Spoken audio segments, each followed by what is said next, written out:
지금은 현대의학이 발달해서 세상에는 온갖 없는 약이 없습니다. 그러나 세상에는 치료 불가한 온갖 또 병들도 많죠. 생리적인 암이나 심리적으로 발생하는 마음의 병은 난치병이라고 할 수 있습니다. 현대의학은 생리적인 난치병들도 웬만한 것은 약이나 주사 또는 수술 등으로 치료를 할 수 있죠. 중국 속담에 가짜 병을 치료할 뿐 진짜 병은 치료할 수 없다는 속담이 있습니다. 진짜 병이라는 것은 바로 마음의 병입니다. 마음이란 바로 자신에게서 발원하는 것이죠. 마음의 병이 있다면 바로 자신이 원인을 제공한 것입니다. 마음의 병이 있는 자들의 특징은 대부분 소화장애나 위장병을 가지고 있다 하죠. 사주팔자, 역학적으로 보면 대체로 정인격들이나 정제, 정관격, 허물어진 좀 부족한 부분을 보지 못하고 완벽을 추구하는 성격이 강해요. 스스로 스트레스를 자처하는 성격을 갖습니다. 이러한 사람들이 위장병이나 또 우울증, 또 편벽증, 또 심하면 암 등에 잘 걸리는 특성이 있다고 합니다. 특히 인성이 많은 사람들 매사에 생각과 궁리가 지나쳐요. 그리고 늘 자문자답합니다. 그래서 좋은 결론을 내리나 결단력 부족으로 인해서 중요한 시기를 잃어버리거나 해서 기회를 놓치는 경우도 많고 해서 스스로 자신을 탓하고 고립을 자처하기도 합니다. 자기 자신을 어느 한 곳에 울타리를 탁 쳐놓고 그 속에 가두어서 속박하는 성격이 강해요. 특히 예의를 인정하지 않고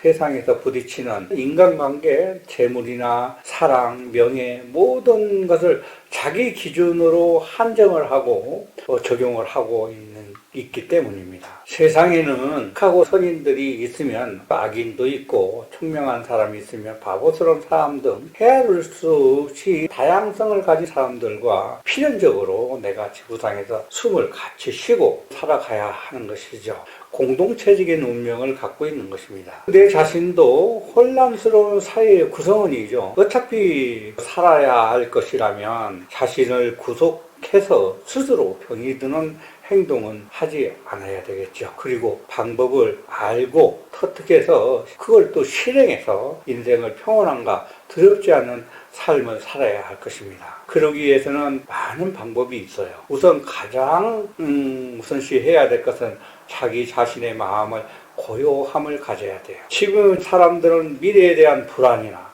또 초조해서 삶의 목적을 상실하거나 현실적으로 힘든 그런 상황 등에 의해서 그저 허둥대면서 살아가죠. 그러나 마음은 호수나 거울과 같아요. 호수는 잔잔하면 거울처럼 자신의 모습을 볼 수 있죠. 그러나 누군가 돌멩이를 던져서 물결이 굴절되면 자신을 바로 볼 수 없는 것입니다. 거울도 더럽혀지면 역시 자기 자신을 바로 볼 수 없듯이 항상 마음을 깨끗하고 고요한 상태를 가진 사람은 어떤 환경에 처해도 사고력이 투명하고 분명해서 실수와 잘못을 저지르지 않을 것입니다. 지금 저의 말씀을 듣고 계시는 분들은 하나도 누구나 할 것 없이 세상을 생각 없이 되는 대로 사는 사람은 아무도 없습니다. 무언가 인생에 대해서 고민하고 나름 옳은 길을 갈망하는 분들입니다. 언제나 계속되는 오늘 중 단 몇 분이라도 자신을 고요하게 평온하게 비춰보는 시간이 필요합니다.